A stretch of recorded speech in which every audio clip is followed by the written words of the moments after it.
Likolo ya Ferré, bakopesa moto, on a outi Congo, hôtel Accor Arena. Vous savez pourquoi? Parce que Ferré a détruit la réputation. Batumasa ya Zwaki, ba permetta kite ke ba kota, faut baser non batine la mango badge. Ça c'était une forme de désordre. Alors désordre bandika à place wana. Sina batutu ba beta na kati moto moroto yebiso ka kota na batu na kati koleka 16 400 personnes. Toma yebisa bino za 3000. Toma ba za 3000 pardon, et za 20 300 personnes. Et ça va dans la généralité. Ça veut dire qu'on prend tout. La sécurité, les pompiers, travailleurs, il y a encore Arena, tout. Alors les gens qui disent que faire à sali 5000 personnes, vous êtes des malades, vous êtes des fous. Vous êtes des malades et vous êtes des fous. Il y a quelqu'un qui publie ça. Et là, mon tour a publié un lobby non. Faire école à sali, billet Zomaki, et ça, ceux qui 8200 billets, quelque chose de comme ça. Oh, faire à Teki, et ça 5160 billets. Et hôtel Accor Arena Mtabimisiamo.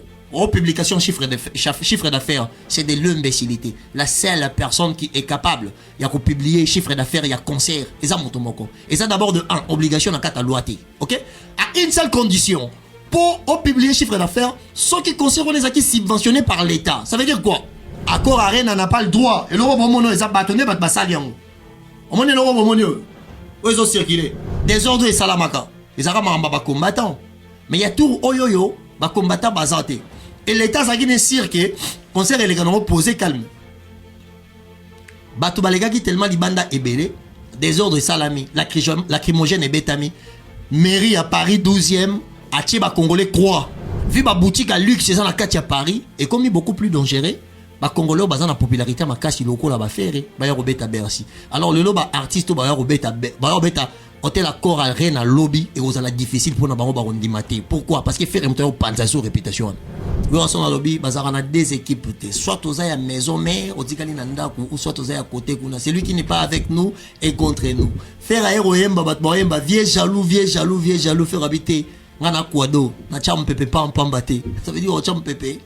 Na moto ya yebike, azo mérité mon pepe. Pour en faire, ouais racine. Les amis, pour le message de Werason était clair, que beaucoup n'est pas faire été. Les amis, c'est encore ça. On a vu Sankara de Kouta Wewa venir dire que Togoyate, ce qui veut dire que mot d'ordre de Pessame Batubayate. C'est comme Oyo Baye pas faire, ça va faire na faire et tu maison mère. Ouvre le golo par le bara mon abin zoto yangai malobaya faire, batu faire ba kendete. Yolo concept a excusé nga nazalaki décide à comportement na ye. Oh, mais la monde pour moi monsieur ba attaquer. Aza ba charge ya batu o lelo na musique à Congo. Bazo la vérité dit. Certes tu peux être neutre, mais la neutralité est obligée de souveraineté. Déjà quand on le batu ba na 4 égal à batu ba libanda. Et c'est impossible. Mais et puis tout le monde va imaginer. Et c'est d'abord impossible. Mais tout le monde va imaginer. Donne-moi les droits, je te donne le fait. Oui. C'est comme dit le juriste. Comment yo le baké nombre de bana 4 nombre de bana alors que baby qui na porte la qualité. C'était pour faire plaisir à Ferré. Ça me fait très mal. Non, répondez d'abord à la question. C'était pour faire plaisir à Ferré. Comment à plaire aux Gaulois. Il veut plaire aux Gaulois. Parce que tout le monde a parlé à baby qui na porte à Bercy, il y a ma beauté comme même imprimer 20 300 billets. Ceux qui font 1300 millions en Syrie, c'est bon de mieux que ça. Comment vous avez plus de 40 000 alors que il y a déjà dans le site, tout ce qui est comme on a 9%. Bah, qui peut voir son billet? Dans la tête, il y a un billet physique. Donc, c'était pour faire plaisir à Ferré. Bateau et au Gaulois aussi également. Bateau Bayaki, ça bateau Oyo, sont même billets. Donc, et ça n'a pas les anakati, qui fait 1000 personnes. Mais Max, dans toute la question, moi, mais sur Batbazaï, Libanda, c'était pareil, na Batbazaï Nakati. Mais on n'a pas vu les images circuler. Non, d'abord on a une image. Non, tout c'est basé sur fait. Non, voilà, tout c'est basé sur fait, c'est ça. Analyse logique. Paris, et encore à Rennes, ils ont 20 000 places. 20 300 places en général. Dans le Barango, tous les jours. J'ai appelé quelqu'un, 20 300 places, on les a tous les participants. Corps médical, ingénieur de son, agent de sécurité, équipe, il y a artiste. Donc, 20 300 places, c'est ça. Grandeur, ça doit nous accueillir le nombre de personnes. Ceux qui te l'ont dit, l'équipe y a fait. Bateau batambola qui na Maasai. Bateau baza en sécurité. Ba photographe. Conseil les alaki entre 15 000 à 16 000. Capacité maximale, il y a quoi? Alors, quand vous avez un billet, au-delà des 40, il y a 30 000. Et voilà, cela a été toujours un réel plaisir lorsque nous vous retrouvons devant vos postes téléviseurs, devant vos téléphones Android en train de nous suivre. C'est vrai que vous êtes de partout en train de nous suivre. Vous êtes en Afrique, en Europe, en Asie, en Amérique et en Océanie. C'est Ben Mavembo, messieurs les positivistes, à la présentation de cette émission L'essence des idées. Nous échangeons des idées, nous émettons les idées, nous partageons les idées. Restez branchés, Scotier, aidez-nous à partager nos émissions, mais aussi à commenter combien même il s'agit. Nous avons un invité permanent de cette émission, comme vous le constatez bien, il s'agit de Max Ngunda. Mais avant de saluer affectueusement cet invité, j'aimerais profiter de l'occasion de dire un grand merci à celle qu'on appelle Maman Marie-Pauline, ma conseillère depuis Paris. Merci beaucoup, notre couple très engagé dans le social, Alphonse Massakouba et Mère Patience Massakouba. Mon vieux Miguelito Kumbi Mfouiti, il y a Amour Kitoto, je vous salue. Et je salue aussi également Mère Judith Mpoko, Mère Véronique Mpoko et Mère Chantal Eboza. Merci de l'assistance, Yafana Diaz. Et donc, il est bel et bien à ma droite, il s'agit de Max Ngunda. Ben Mavembo, bonjour à toi et bon après-midi. Ouais, bonjour Nayo, bonjour Nabanero, Talabiso. Si le nom Nazala, on pas invité. Nabi est permanent. Invité maison. Il y aura un qualificatif. Okay. Merci beaucoup Nayo, Ben Mavembo. Parce que moi, je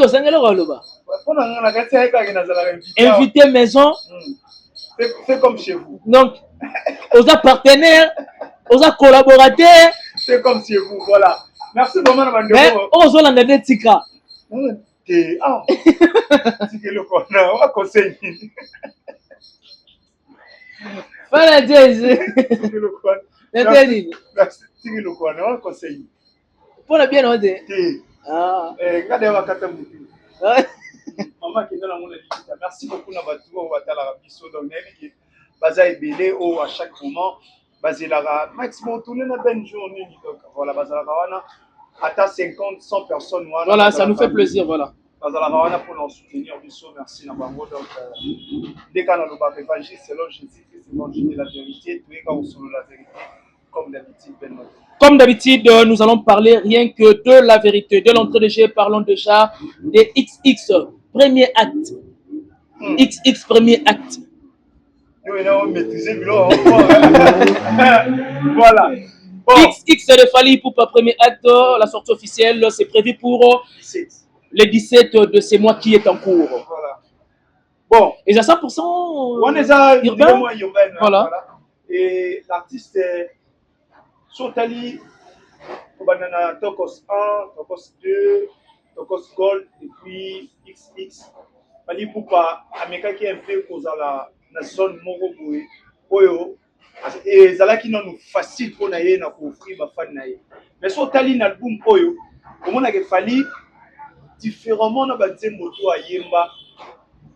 C'est comme si, à comment toucher l'horizon. Azo fungola ba ligne mususu batu nyonso ba mesana ekoyoka ba tokos ba ko maîtriser vraiment ba nzembo wana te donc les hommes de ba mona lo wa faut laisser le roi bazou faut laisser le nzembo mo bondire na kitir na biso zala nanti. Non mais c'est ça un artiste parce que l'artiste est censé à ko fungwa quand même. Moi personnellement Nathalie Bona la branche mususu joyo vision na ko comparer na nani. Bah s'attendait qu'il ose la Fally na o message déjà ko pesa biso mais o déjà to ki na ba Skyrock o to ki na ba live na ye déjà eloko moko oyo ba ba sous temps ya o découvrir Fally asika na la manière de chanter na moni que Fally a changé pendant ba couleur de biso nyonso na ba mélomane to ose la sortie à les 17 et les 10 to yo ka to savourer musique au aigle à Bombé biso. Donc je pense que au dia basala qui va précommande na bango bon dans la servie biso pe ba oto kindaka koyoka na ba Spotify toyoka, et puis nous allons venir pour juger ce qui est l'artiste à scène. Voilà. Mais du moins, tu t'attends à une grande nuance na Batokos et puis na XX Delirium, premier acte. Ouais. Parce que Batokos te dit qu'ils ont déjà de mélodies urbaines. Avec XX Delirium, premier acte, c'est aussi de la mélodie urbaine. Mais en tant que mélomane, en tant que amoureux de la bonne musique, tu t'attends au moins que ezala na moins différence. Nuance morobo, c'est-à-dire dose de valeur et baksami. Ouais, sur dose de valeur. Donc, il fallait ajouter. D'abord, oui. D'abord, on a pas tout, il fallait à éviter. Ce sont des personnes qui ont la musique urbaine congolaise. Parce que la difficulté à oyer babango. Ou bien, la musique même, toyer bibangote.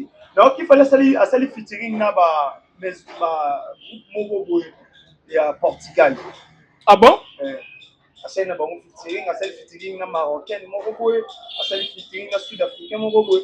Donc atiki na ba daju, atiki na no ba Makopora. Mais il en a déjà fait avec Daju, il faut voilà. viser notre visage. Voilà. Yango moni azo souffrir na horizon mususu ba chanson portugaise na kati. Donc dans tout l'artiste azo se limiter karaté na o déjà offrir kibiso.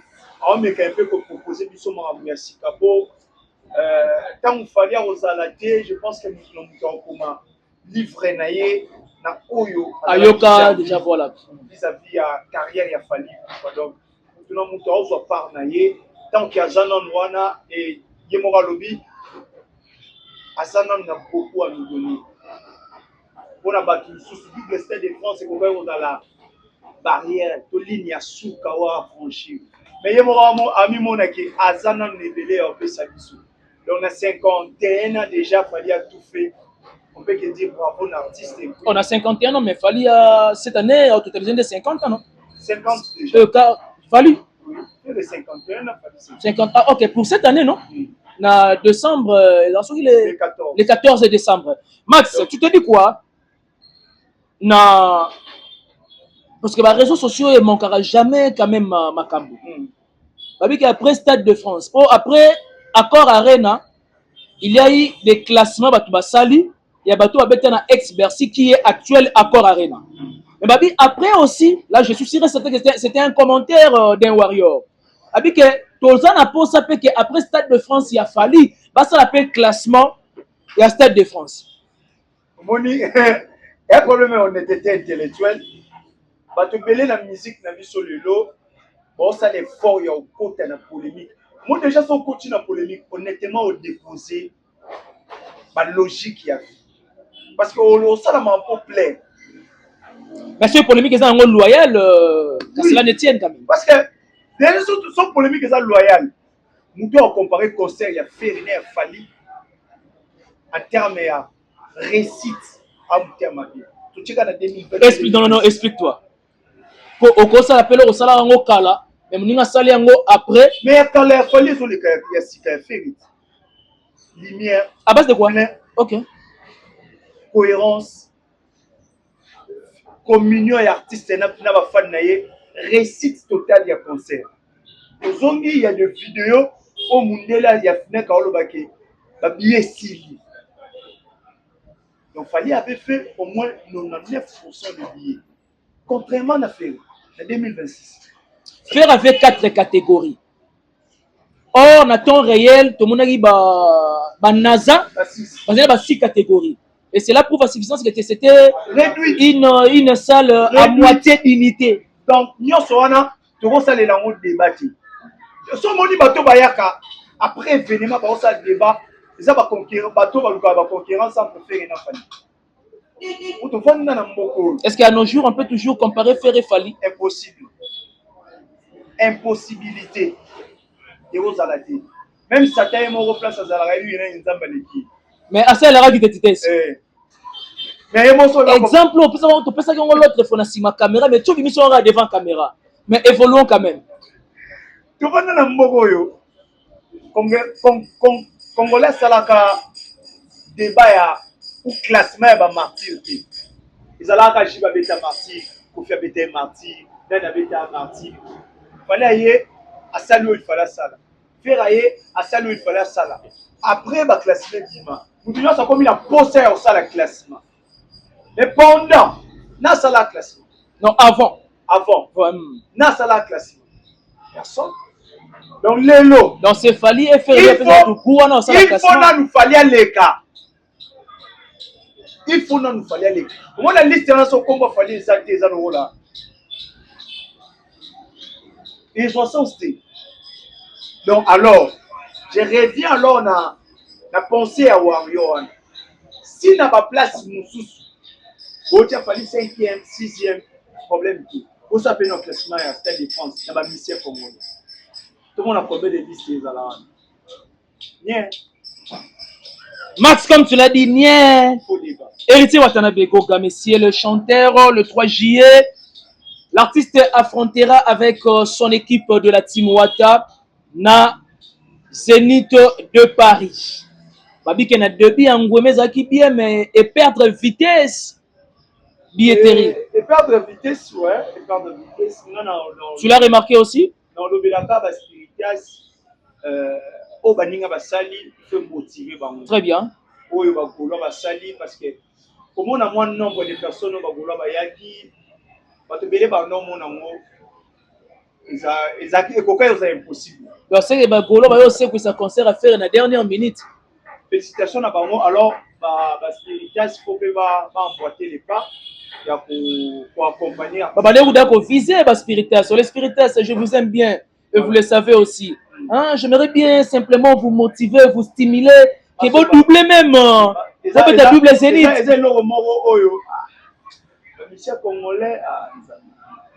Zénith, tu en as l'héritier. Il fallait pas mettre 4 têtes de suite. Ça peut former. Sa configuration. 6500, je pense. C'est le Wafandega a comparé 17 000 à Ouirana, 23 000 à Ferry. Après, c'est lui qui va sa configuration. Donc, ça peut arriver. Des fois, mes arabes qui va faire la motiver. Tu vois, va faire la motiver et puis, somba va bien d'abord parce qu'il y a un monde au salaire qui artiste a subadati. La musique, il y a le lot, na analyse auto, ça la bâtie fanatisme, na quatrième matin. Mutulo la yolo concept a excusé nga nazalaki décide à comportement na ye. Oh, mais on a vraiment monsieur ba attaquer. Aza ba charge ya ba o lelo na musique à Congo.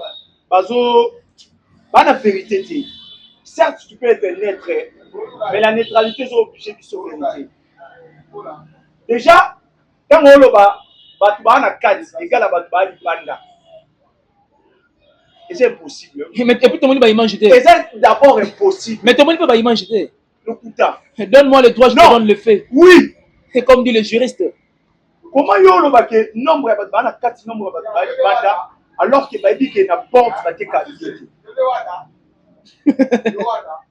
C'était pour faire plaisir à Ferré. Ça me fait très mal. Non, répondez d'abord à la question. C'était pour faire plaisir à Ferré. Moi comment à plaire ba Gaulois. Il veut plaire aux Gaulois. Parce que tout le monde a parlé à Babi qui n'a pas à Bercy, il y a ma pauvreté comme un thé. Même imprimer 20 300 billets. Ceux qui font 1300 billets en Syrie, c'est bon de mieux que ça. Comment il y a plus de 40 000 alors que Babi qui billets déjà dans le site, tout le monde comme on a 9%. Il y a qui peut avoir son billet. Il y a qui a un billet physique. Le Kouta. Donc, c'était pour faire plaisir à Ferré. Bateau et au Gaulois aussi également. Bateau Bayaki, ça partout Oyo, parce que même billet. Donc, et ça n'a pas les anakati, qui fait 1000 personnes. Mais Max, dans toute la question, moi, mais sur Batbazaï, les bandas, c'était pareil, na Batbazaï na Kati. Mais on n'a pas vu les images circuler. Non, d'abord on a une image. Tout c'est basé sur fait. Non, voilà, tout c'est basé sur fait, c'est ça. Analyse logique. Paris et encore à Rennes, ils ont 20 000 places, 20 300 places en général. Dans le Barango tous les jours. J'ai appelé quelqu'un, oh, Ebisanga, 20 300 places, on a tous les participants. Corps médical, ingénieur de son, agent de sécurité, équipe artiste. Donc 20 300 places, c'est ça. Grandeur, ça doit accueillir le nombre de personnes. Ceux qui ont l'équipe qui a fait, bateau batambola qui na Maasai, bateau baza en sécurité, ba photographe, conseil les alaki entre 15 000 à 16 000. Capacité maximale, il y a corps. Alors, quand vous avez un billet, au-delà des 40, il y a 30 000. Aucunement. Mon cher. Mais si vous avez un mouton qui se dit intellectuel, il y a encore ça. Mais au fin, il y a une analyse. Il y a 5 000, il y a mais yo peut prouver biso ke bato bazaki panda na obana kati bandenge moko. Le Congolais moko ko senga subi neni. Encore arena te parce que faire abusé. Vous voyez illogique. Lelo to komi na niveau ya ko buka ko plaire bato, ya ko piétiner intelligence. Ba yo le concept, ya on a le bagé. Eza na analyste mon côté na poto. Oh, les lobbies sont tout ça, l'analyse la qui chasse à l'équipe biso. Sauf quand que on a confort, on a matériel, on a wifi au félé.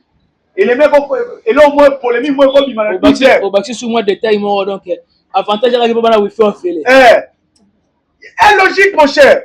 Pour ce que c'est basé sur l'analyse. Tu vas te parler, pas fait la musique. Et bien les bien ça l'analyse. Tant on va ça les a 20 000 places. C'est que surtout tu as 20 000 places à n'importe billet au TK. Et vous allez impossible le nombre de personnes au banda, le nombre de personnes au banda. Faut pas avoir 4 va continuer à billet dans banque. Si on bat tout on va sur billet te boyer belendeni na porte va TK billet. Bon yo ça nini libanda pour libanda ni. Ba fungola la porte te va TK billet. Oko sanen. Débordement c'est le maka à l'endroit où va TK billet physique. Et faire régola à sa ligne de débordement. Comment vous pensez à débordement va graver les avis? Donc, il y a encore ça, Nani. Ok. Aïna va mettre, comment maison de production. Aïna va mettre la salle. Ça peut être aussi le cas. Aïna va mettre, mais équipe et artiste. Oh, bah ça coûte tout, bah équilibre, pas musicien. Il faut pas compter la badge. Mais musicien va compter déjà dans la loge 2 ou 3 heures après l'événement. Est-ce que mission compte en Zélam encore n'a fanatique? Nullement. Ça se fait où? Équipe ya Maasai, bah mission va compter ne créer des ordres, bah ben va policier. Nous coûtons. Bah tout va mettre dans la photo, bah tout va que la musique va photo, bah bique, bah mission va y faire 14 heures. Bah ça lui balance, bah soukolika kuna, bah bandika kuna, bah bimaka panda spectacle. Donc pour éviter des embuscades qui étaient dans la salle, ils sont flat, on a besoin d'embouteillage justement. On coûte un appel à mon toit, salut ma belle, donc déboya pilote équipe wana. Mais les pages d'artistes, bah ben ça monte le lendemain. Même sous ma jour, chaque artiste a une page. Voilà. Il y a donc quand ils savent défendre faire, mais avant exposer mon takala et faire. Jour il y a spectacle. Donc c'est l'ignorance masquée. Oui. Jour il y a spectacle. Bon, que l'artiste, il y a groupe, on va faire un événement badge. C'est un peu insensé. Mais j'aimerais bientôt revenir dans l'engagement qu'Odi Lemanzaka CPI Mboka a déclaré dans l'une de ses émissions récentes. Alors, que Héritier va corriger Ferré. Héritier. Alors, corriger Ferré dans l'accord Arène en 2027. Parce que Ferré a eu capacité à 8K. Et tu as pris. Non, donnez les chiffres, je ne saurais pas parce que. Voilà, c'est ça. Héritier, quand j'ai fait, on verra. Ok. On verra. Oh, et ça, l'élo, et la musique, quand on vit, voici quoi. Nous avons la musique à la challenge. Nous avons la musique à challenge. Tout le monde est concerné. Jadat, Beta, total résultat. Alors, oh, ni les manzaka pour le bapona faire le go là, ça tire de partout, hein. Donc, ils ont eu tabouna, mon équipe va faire. Mais ça devient quoi exactement ces phénomènes? Où a été exposé, pas tout. Le point de faire et bana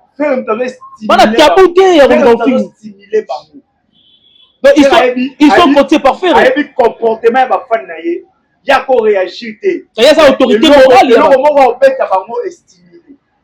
Quand il dit que nous sommes à quitter maintenant si la coufa. Ou bien le coach na muto ba fani. Ba bi la que to défendre l'artiste na biso na mafinga. Tant qu'on s'appuyer na biso. Donc il se sent mis à ça fort à ça. Que ba bouclier na les biso. Photo ça. Comment ça police. On pas ta sambo mais on pas ta en plein concert où ra oye ba faire oyemba. Ba finga man pas. Est-ce que ma pas un artiste est-ce que Togo tia la milieu communicationnel il y a fait tout le monde a logique il y a pas na plateau à l'obaki quel que soit ce qui se passe tout c'est basé la musique. D'ailleurs moi laissez-moi te dire que j'étais surpris après les concerts fan Morazoloba ba filmer abi que tondo c'est la concert et les galorans des concerts et l'équipe et il faut attaquer ce qu'on wera. Ça c'est quel genre pour le moment ba que na poto un petit peu na nzela mai. Donc aujourd'hui, Wera est combattu par les clans ferrés.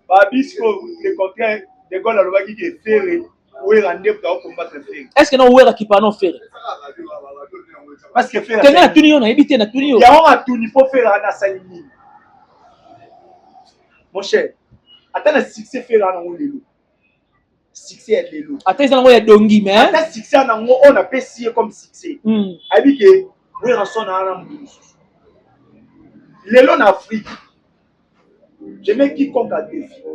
Elle a place de faire autant de ça Wera olembana en Afrique. Mais preuve on est qu'il le fait déjà. Na Europe au salango. Wera wana na âge à faire avant faire. Il devient le plus vieux artiste congolais en activité avec Bercy. Oui, avec Bercy, il a 30 ans.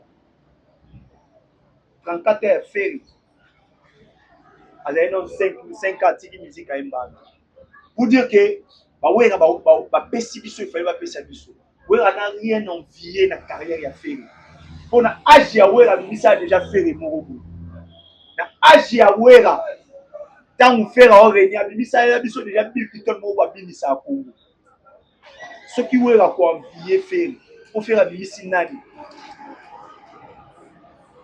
Les lobbies sont faits à Zate.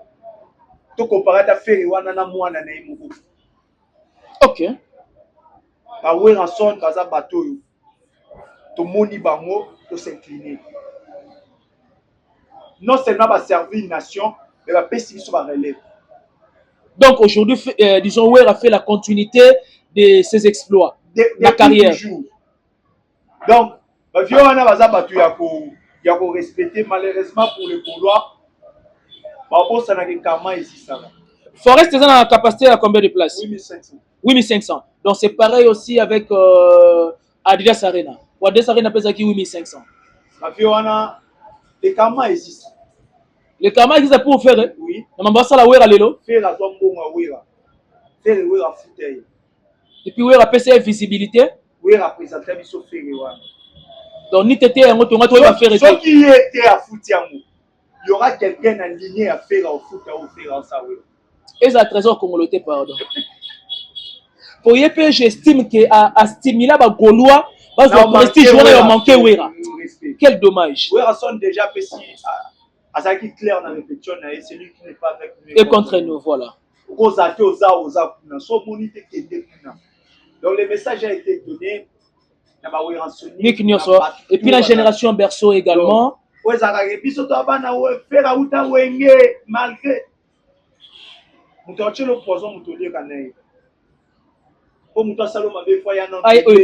Très bien.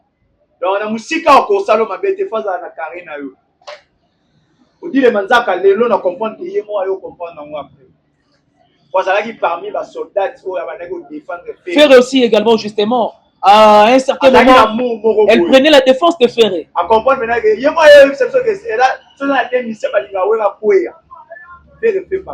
Oh, ah bon? Bon, attendez, sous c'est le. Voilà, monsieur. Tout est bien qui finit bien. Max Ngouna, c'était un réel plaisir de passer ce genre de moments ensemble avec toi. Nous sommes pratiquement à la fin. Qu'est-ce que les gens peuvent retenir si rapidement à ton passage? Voilà, merci Nayo Ben. Plaisir partagé.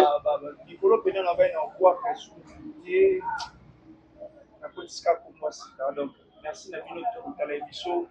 Vous partagez, vous commentez. Mais à part ça,